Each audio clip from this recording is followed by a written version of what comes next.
जब प्राचीन काल समाप्त हुआ, कौन सा काल? प्राचीन काल समाप्त हुआ तो प्राचीन काल को 3 भागों में बांटा गया, एक वैदिक काल, एक उपनिषद काल, एक महाकाव्य काल। जब यह काल समाप्त हुआ तो किस काल में हम चले आए? बुद्धिस्ट काल में आए। जब बुद्ध काल समाप्त हुआ तो किस काल में आए? जैन धर्म और शिक्षा में आ गए। तो जैन धर्म में क्या था? जैन धर्म सत्य पर विशेष ध्यान दिया गया। जब जैन धर्म समाप्त हुआ तो आया मध्यकालीन मुस्लिम काल आया। जो मध्यकाल मुस्लिम काल में आया तो वहां की जो शिक्षा व्यवस्था थी वो शिक्षा व्यवस्था केवल कुछ लोगों के लिए थी। किसके लिए थी? धनी वर्गों के लिए थी, जिनके पास पैसा रहता था शिक्षा ग्रहण करते थे। और मध्यकाल में मुस्लिम काल में उन्होंने शिक्षा को 2 भागों में बांट दिया। कितने भागों में? 2। एक मकतब कहा गया, एक मदरसा कहा गया। मकतब में ये कहा गया कि धर्म का प्रचार प्रसार होगा, प्राथमिक चीजें बताई जाएगी, लेकिन मदरसा में कुछ त्रुटि की पढ़ाई होगी। किसी पढ़ाई होगी? कुछ त्रुटि की पढ़ाई होगी। और मुस्लिम शिक्षा का उद्देश्य केवल एक ही था। मुस्लिम शिक्षा का केवल उद्देश्य एक ही था, क्या करना?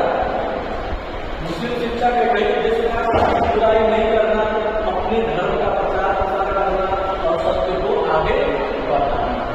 जब यह काल समाप्त होता है तो उसके बाद आया था उपनिवेशी काल, जिसमें अंग्रेजों का, ब्रिटिशों का भारत में प्रवेश होता है। भारत में किसका प्रवेश होता है? अंग्रेजों का। जब अंग्रेज भारत में आए तो भारत का शिक्षा दर्शन किए, भारत का दर्शन किए तो भारत में अंग्रेजों को लगा कि भारत में सबसे ज्यादा कुछ बेकार है तो भारत की शिक्षा व्यवस्था बेकार है। इसको लगा, अंग्रेजों को लगा कि भारत में सबसे ज्यादा किसी चीज की खराबी है, भारत में सबसे ज्यादा कुछ बिगड़ा हुआ है। क्या बिगड़ा हुआ है? शिक्षा व्यवस्था बिगड़ी हुई है। क्या बिगड़ा हुआ है? शिक्षा व्यवस्था। तो उन्होंने पादरियों को भारत में लाए। किसको लाए? पादरियों को भारत में लाए। आए ब्रिटिश व्यापार करने के लिए, लेकिन भारत की दशा देखे उन्होंने सोचा कि भारत में कुछ करना चाहिए। तो सबसे पहले अंग्रेजों ने भारत में कंपनियां बैठाई। जब भारत में व्यापार शुरू कर दिए, व्यापार चलने लगा, उसके बाद आप सोचे कि भारत में अब धीरे धीरे फैलना है।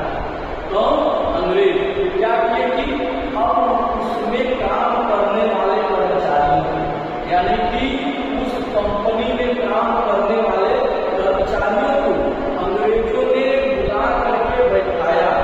बैठा करके कहा कि मैं आपके बच्चों को शिक्षा मुफ्त में दूंगा। अंग्रेज जो ब्रिटिश कंपनी की स्थापना किए तो क्या करें?